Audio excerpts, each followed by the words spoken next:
자, 이제 우울증의 원인에 대해서 한번 짚어보겠습니다. 보통 이혼, 실직, 사별 등 이런 상실을 겪은 뒤에 우울증이 온다고 생각하기 쉽잖아요. 예, 예.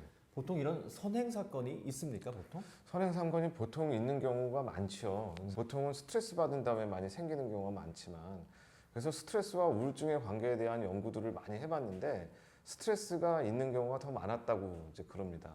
물론 상실의 경험들이 많고 그렇긴 한데, 사실 요새 최근에 많이 부각되고 있는 것 중 하나는 어렸을 때의 어떤 상처된 경험들, 이런 것들이 뇌에 어떤 소인을 형성을 해가지고 그게 비슷한 경험이 다시 오게 되면 우울증이 생기는 경우가 많다고 해서 스트레스가 더 많은 게 정설이기는 합니다. 근데 뚜렷한 원인 없이 우울증이 그렇죠. 오기도 하잖아요. 예, 그게 바로 이제 내인성 우울증이라고 그래가지고 옛날에는 굉장히 각광받던 개념 중 하나인데, 이게 뚜렷한 원인이 없이 우울증이 오는 경우가 많습니다. 제가 이제 자세히 물어봐도 마이너한 스트레스는 대답하는데 본인은 잘 모르겠다고 얘기하는 경우가 어느 정도 꽤 있습니다. 이거는 이제 뇌에서 우리가 뇌에 어떤 소인이 우울증을 만들어내는 소인이 꽤 있고, 그게 아까 얘기한 우리 뇌에서 이런 스트레스 호르몬을 과다 분비시키는 것들을 자동적으로 이제 생기게 돼가지고 우리 몸의 변화를 일으키게 돼서 우울증이 생기게 되는 게 내인성 우울증이라고 이렇게 얘기하는 경우도 많고, 이 내인성 우울증의 많은 수가 멜랑콜리아라고 아까 얘기했던 우리 기쁨을 못 느끼고 우리 즐거움이 없는 뭐 이런 우울증하고 많이 겹치게 됩니다.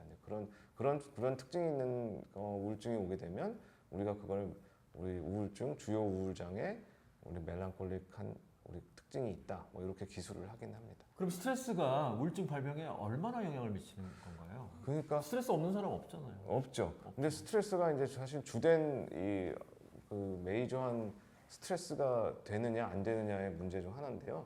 그래서 스트레스가 유발하는 그 설명 요인을 보면은 그 설명력이 뭐 많게는 뭐 8, 90%까지 치기도 하지만 또 그렇지 않은 경우도 사실은 있는 경우가 많아가지고 스트레스 취약성이라고 그래요.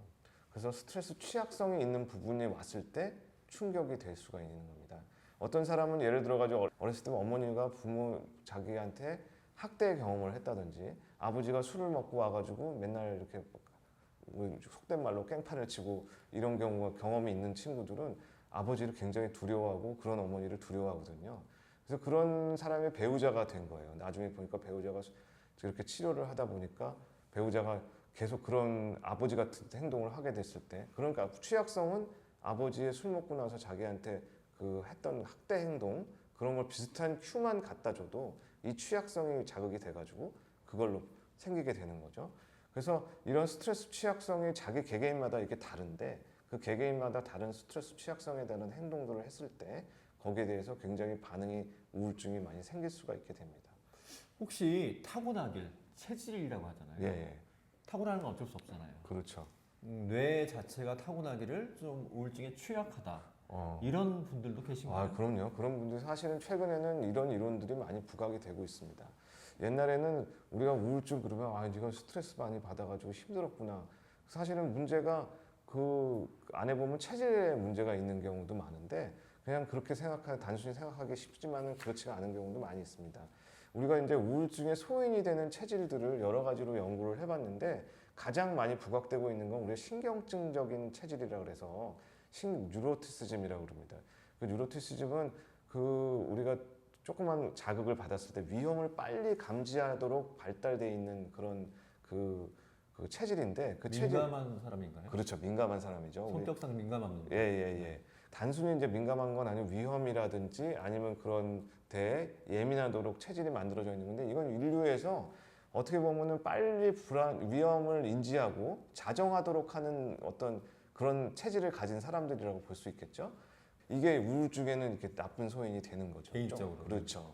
그래서 이런 뉴로티시즘이 있는 사람들은 우울증이 그냥 저절로 우리가 내인성 우울증이라고 해서 스트레스 없이 생기기도 하고, 또 이게 유전적으로 뉴로티시즘은 또 이렇게 유전이 될 수가 있습니다. 그래가지고 유전성이 우리가 조현병이나 우리 양극성 장애라고 해서 조울병 같은 경우는 꽤 높다고 알려져 있는데, 그거만치는 아니지만 그래도 꽤 이렇게 성향적으로 엄마가 우울증이 있거나 보호자가 우울증이 있거나 그런 경우 잘 생길 수 있죠. 그래서 그걸 이제 어느 정도 유전적으로 된다고 봅니다. 근데 주위에서 보면 가족력이 있는 정도라고 하셨는데 제가 느끼기에는 상당히 있는 것 같아요. 센 것 같아요. 그러니까 이제 뭐 가족 중에 불안장애가 있었다거나 그렇지. 약간의 우울증이 있었다거나 그러면 그 후대에 있는 경우가 상당히 상당히 많더라고요. 예. 말을 그래서- 너무 조심스럽게 하시는 것 같아요. 네. 네.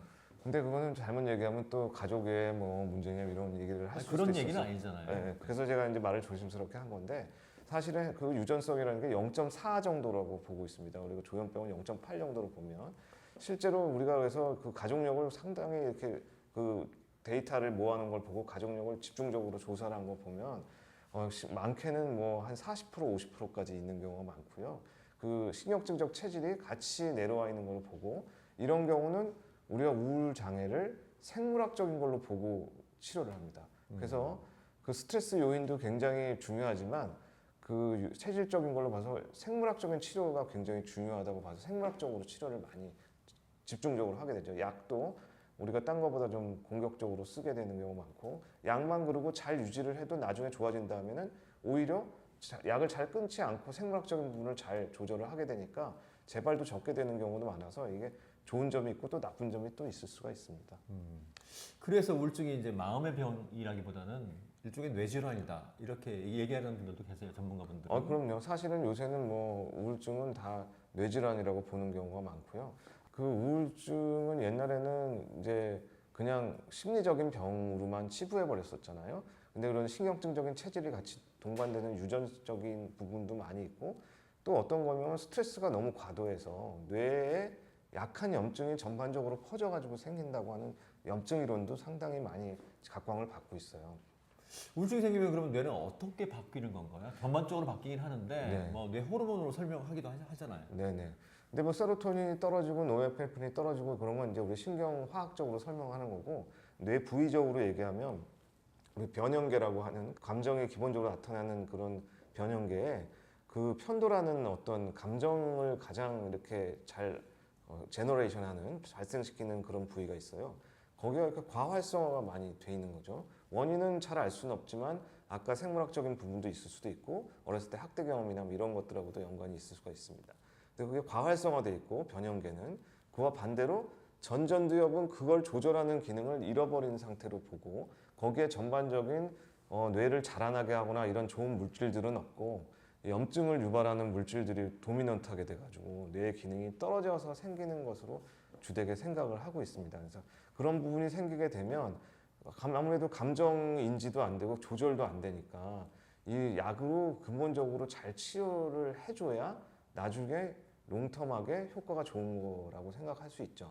실제로 뇌가 변하는 건 우리가 약물 치료를 했을 때 뇌가 잘 변합니다.